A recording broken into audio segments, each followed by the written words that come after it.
नमस्कार, मैं हूं आशीष चित्रांशी और आप देख रहे हैं the news launcher. Uttar Pradesh में 2027 में होने वाले विधानसभा चुनाव के रुझान आने शुरू हो गए। आप कहेंगे कि चुनाव 27 में है और 2025 में रुझान कैसे आ रहा है?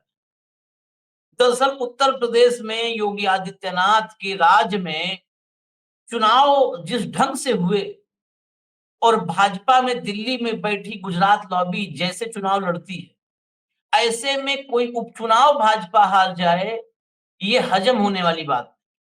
हार जाए तो एक बार मान लिया, कोशिश करके हजम कर लिया, लेकिन ऐसा हारे कि 5वें नंबर पर भाजपा का प्रत्याशी, कांग्रेस उससे ज्यादा, बागी उससे ज्यादा और अखिलेश का प्रत्याशी योगी के प्रत्याशी को बुरी तरह हरा दे, बुरी तरह हरा दे।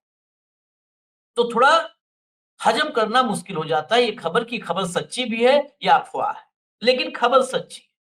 उत्तर प्रदेश में कई सीटों पर उपचुनाव थे, नगर पालिका के उपचुनाव थे। नगर पालिका, नगर पंचायत बहुत महत्वपूर्ण है और कुछ सीटों पर निधन की वजह से जो नगर पालिका के प्रमुख थे, चेयरमैन थे, उनके निधन की वजह से उपचुनाव थे। चुनाव ये सामान्य या छोटे चुनाव नहीं कहे जा सकते।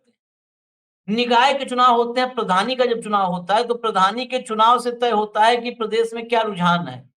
हालांकि इन चुनावों पर, जो निकाय के चुनाव होते हैं, इन चुनावों पर सत्ताधारी दल का प्रभाव हमेशा से रहा है, हमेशा से। ये नहीं है कि भाजपा आई थी, हमेशा से रहा, क्योंकि सत्ता और तंत्र सरकार की मर्जी के मुताबिक, मन के मुताबिक काम करता है।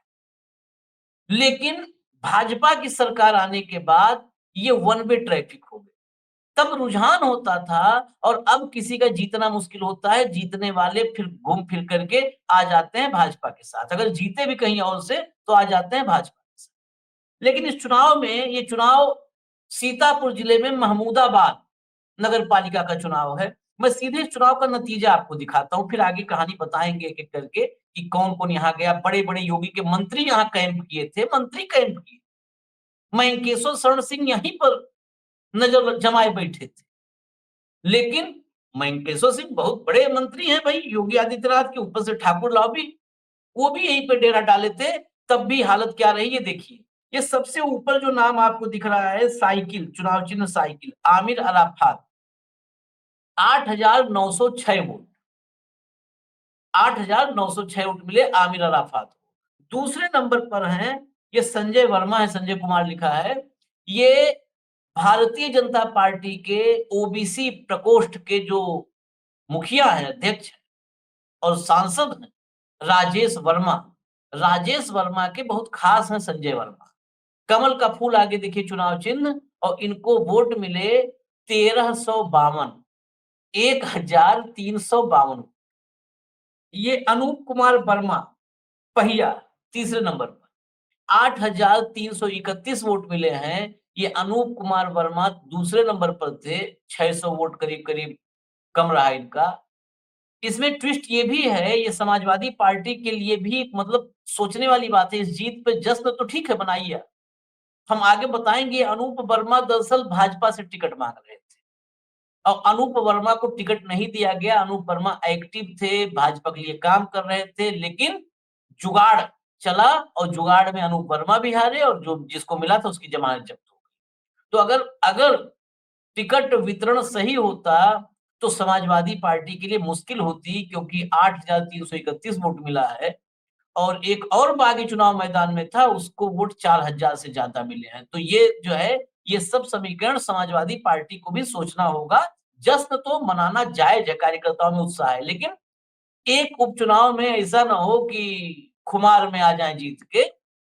तो चौथे नंबर पे अनूप कुमार देखिए, हवाई जहाज 25 वोट, ये सब ऐसे ही। अमीर अहमद जी 81 वोट। ये देखिए अमरीश गुप्ता, ये अनूप वर्मा और अमरीश गुप्ता, ये दोनों टिकट के सबसे प्रबल दावेदार थे, लेकिन दोनों को साइड करके पैराशूट से उतारा गया प्रत्याशी।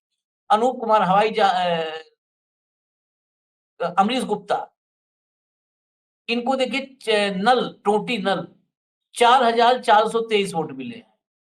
यानी दोनों बागियों को जोड़ करके करीब करीब 13,000 वोट हो रहे हैं। उसके बाद नदीम अहमद 1,820 वोट है और लड़का लड़की चुनाव चिन्ह पे कोई लड़ा है 93 वोट। राहुल पांडे 630, संजय कुमार 144, बाकी कुछ खास नहीं है। यहाँ पर 4 प्रत्याशियों पर नजर थी। एक आमिर अराफात, संजय वर्मा कमल का फूल, अतुल कुमार अतुल कुमार वर्मा और अमरीश गुप्ता। इन पर थी नजर और इनका रिजल्ट आपको हमने दिखा दिया। जरा फोटोग्राफ इस जीत के बाद जश्न का फोटोग्राफ भी दिखा दीजिए। ये हैं समाजवादी पार्टी के प्रत्याशी आमिर अराफात, इनकी जीत का और उसके बाद सर्टिफिकेट लेते हुए। ये फोटोग्राफ उत्तर प्रदेश में आज हर जिले में घूम रहे हैं। समाजवादी पार्टी के कार्यकर्ताओं के लिए एक बूस्टर डोज है ये। और इस बूस्टर डोज पे अखिलेश यादव ने भी ट्वीट किया है, वो महत्वपूर्ण है। अखिलेश यादव ने जो ट्वीट किया, लाइए। अखिलेश ने ट्वीट किया है कि सीतापुर के महमूदाबाद नगर पालिका चुनाव में समाजवादी पार्टी की जीत मनोबल को बढ़ाने वाली। भाजपा का 5वें नंबर पर आना उत्तर प्रदेश की भविष्य की राजनीति का सूचक है। विजयी उम्मीदवार सहित समस्त पदाधिकारियों कार्यकर्ताओं को हार्दिक बधाई और अच्छा काम करने के लिए शुभकामनाएं। भाजपा गई। अब भाजपा गई 27 में, इसके लिए या जाएगी, इसके लिए ये डोज तो है बड़ा उत्साह बढ़ाने वाला, मनोबल बढ़ाने वाला। लेकिन भाजपा से निपटना, भाजपा के चुनाव लड़ने के तरीके से निपटना, उस पर लगातार काम करना होगा। विजय के जश्न में हम बाकी खबरों को हटा नहीं सकते। मिश्रिख में भी चुनाव था, ये मिश्रिख में भी, वहीं पर मिश्रिख है सीतापुर में ही, वहां जहां जिस क्षेत्र में नैमिषारण्य आता है, वहां पर बीजेपी की जीत हुई। वहां पर विधायक की बहू को प्रत्याशी बनाया था और करीब 3,300 वोट से जीती वो। लेकिन कुछ आरोप हैं जिसके वजह से मैं कह रहा हूं कि सतर्क रहने की जरूरत है। महमूदाबाद में भाजपा ने पूरा जोर लगाया था। वहां पर कई मंत्री और वरिष्ठ नेता कैंप किए और इस नतीजे से पहले, नतीजा तो बाद में आया, इससे पहले वहां पर कई गंभीर आरोप अपोजिशन की तरफ से लगते रहे और तमाम प्रत्याशियों की तरफ से लगे। प्रशासनिक दबाव, बेसिकली भाजपा आजकल कम चुनाव लड़ती है, भाजपा की तरफ से अफसर ज्यादा चुनाव लड़ते हैं और ये दिखा है। ये कहने में रत्ती भर मुझे झिझक नहीं है। देखिए, आप पुलिसकर्मियों को देखिए, वहाँ के कलेक्टर को देखिए, कप्तान को देखिए, ऐसा लगता है कि वो भाजपा के कार्यकर्ता के रूप में काम कर रहे हैं। तो प्रशासनिक दबाव था, बूथ प्रबंधन, इस मामले में तो बीजेपी का जोर ही नहीं है, बूथ प्रबंधन और शक्ति प्रदर्शन। ये सारे हथकंडे अपनाने की कोशिश हुई, लेकिन ये सब फेल हो गया और फेल होने में भाजपा के बगावत जो थी, उसको मैं निजी तौर पर उसका महत्वपूर्ण रोल मानता हूँ। चुनाव के अंतिम चरण में जब मतदान हो रहा था, तो मतदान बिल्कुल करीब था, तो उस समय कुछ बूथों पर भाजपा नेताओं द्वारा विपक्षी कार्यकर्ताओं को डराने-धमकाने के वीडियो भी वायरल। मतलब ये 1300 वोट जो मिला है भाजपा प्रत्याशी को जमानत जब्त वाला, इसमें भी प्रशासन, दबाव, शक्ति प्रदर्शन से लेकर के और कार्यकर्ता डराने, धमकाने, धमकी, सब कुछ इस्तेमाल हुआ, तब 1300 वोट मिला है। इस पर मैं ध्यान लाना चाहता था, इस सपा का भी और बाकी अपोजिशन का भी, कि वहां पर वीडियो वायरल हुए। आजकल तो वीडियो आ ही जाते हैं, घूम फिर के कहीं जो है चुपके से, चोरी से वीडियो लोग बना ही लेते हैं। तो डराने धमकाने के वीडियो वायरल हुए। पुलिस प्रशासन ऐसे वीडियोज पर संज्ञान लेता है कि नहीं लेता है, ये तो आप जान रहे हैं। फतेहपुर में भाजपा का जिलाध्यक्ष डंके की चोट पे वीडियो कर रहा है कि हम घुसे थे मकबरे में, तोड़-फोड़ करने वाले, अगुवाई हम कर रहे थे, उस पे मुकदमा नहीं किया। उस पे मुकदमा ही नहीं किया। उसको पता नहीं पीठ पीछे लड्डू ना खिलाया। क्या पता भई? जो आदमी डंके की चोट पे, हम वीडियो में डंके की चोट पे कहे हमने अपराध किया, हमको 1 मिनट कोई छोड़ेगा क्या? हैं? और उसको मुकदमा नहीं दर्ज किया। एफआईआर में नहीं था वो, जो एफआईआर हुई थी। उसके बाद मैं मिश्रिख सीट पे भी चलता हूँ जरा। मिश्रिख में जो चुनाव हुआ, मिश्रिख में विधायक जो थे रामकृष्ण भार्गव, उनकी बहू सीमा भार्गव को प्रत्याशी बनाया गया था, वो जीती। लेकिन इस चुनाव में जो हार हुई समाजवादी पार्टी की, उसमें उसकी वजह जो आई है, रिपोर्ट में, मैं मीडिया रिपोर्ट ही पढ़ रहा हूँ, क्योंकि वहीं से हमको जानकारी मिलती है। सपा प्रत्याशी को पूर्व मंत्री रामपाल राजवंशी और पूर्व विधायक अनूप गुप्ता, सपा के जनाधार वाले नेता हैं जिनकी जमीनी पकड़ है। इनका समर्थन था, उसके बावजूद सपा प्रत्याशी 3200 वोट से हार गया। उसके पीछे की जो वजह बताई जा रही है, यहाँ के कई वीडियो मिश्रिख में बहुत सारे वीडियोज वायरल हुए।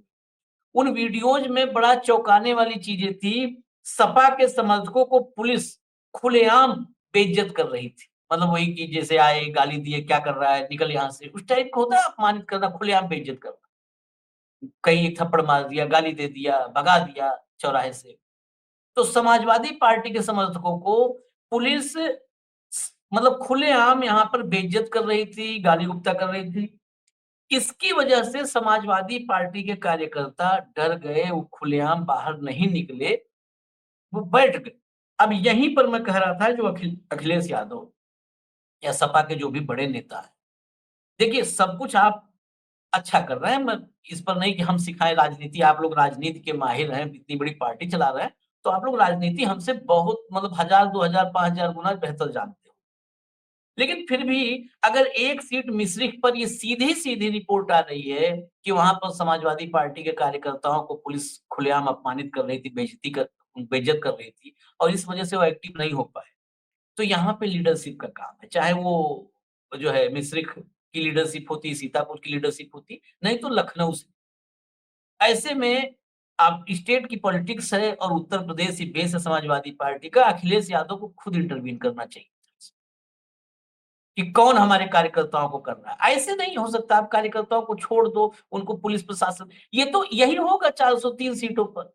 उपचुनाव में मीरापुर से लेकर के और अयोध्या वाले उपचुनाव, अवधेश पासी वाली सीट तक क्या हुआ? रामपुर क्या हुआ? कोई गिनती करने की ज़रूरत है। और नतीजे आ जाए, शपथ हो जाए, उसके बाद आप 5 साल फिर ये बोलते रहो कि जी बेईमानी से जीते। कौन सुनने वाला है? कौन सुनने वाला है? अदालत से लेकर के आयोग तक कोई आपकी सुनने वाला हो तो हमको बताइए। हम भी अपने आप में करेक्शन करें कि नहीं जी, ये सुनेंगे, ये इंसाफ करेंगे। कोई इंसाफ करने वाला हो तो। तो आपको नतीजे आने से पहले, नतीजे दुरुस्त आएँ, तंदुरुस्त आएँ और निष्पक्ष आएँ, ईमानदार नतीजे आएँ। इसकी कवायद आपको करनी पड़ेगी। उसके लिए क्या करना है मैं कहा तो हम लोग सामान्य एक पत्रकार। आप लोग इतनी बड़ी पार्टी चला रहे हो तो हमसे बहुत ज़्यादा सक्षम और योग्य आप। लेकिन ये करना चाहिए। अगर नहीं कर पाओगे तो लोकतंत्र धमकियों के नीचे कुचल जाए। कोई भी धमकी देगा, कार्यकर्ताओं को घर बिठा देगा। विधानसभा चुनाव आएँगे तो कार्यकर्ताओं को धमका दिया जाएगा, घर बिठा दिया जाएगा। चौराहे पे 4 को मारा जाएगा, गाली दिया जाएगा, भगा दिया जाएगा। वो कहेंगे क्यों हम जाएँ बेइज्जत करने, हमारे पीछे कोई नहीं खड़ा है। मुकदमा हो जाएगा और होता रहा है, अभी हुए नहीं है। कितनी पर्चियाँ, लाल पर्ची, पीली पर्ची, क्या-क्या सबके घर पहुँचती है। सपा कार्यकर्ता, कांग्रेस कार्यकर्ताओं के पास। तो जेल जाए, मुकदमा लड़ें, उनको ऊपर से सब कर लेगा कार्यकर्ता, लेकिन ऊपर से उसके कंधे पर हाथ होना चाहिए। इसलिए मैंने इस खबर को के आखिर में मिश्रिख तक मैं गया जहाँ भाजपा जीती है 3200 वोट से, वहाँ तक का सफर इसलिए किए कि चुनावी नतीजों में जीत हो या हार, उसका विश्लेषण ज़रूरी है कि हम और बेहतर क्या कर सकते हैं। महमूदाबाद का जश्न, लेकिन मिश्रिख से लेकर के तमाम ऐसी सीटें हैं, जिस पर चिंतन करना होगा। वहाँ समाजवादी पार्टी के कार्यकर्ता, काडर और प्रत्याशी, उन सब में दम था, लेकिन शासन ने उनको बेदम कैसे कर दिया, इस पर विचार करना होगा। मुझे इजाज़त दीजिए, न्यूज़ लॉन्चर देखते रहिए। नमस्कार।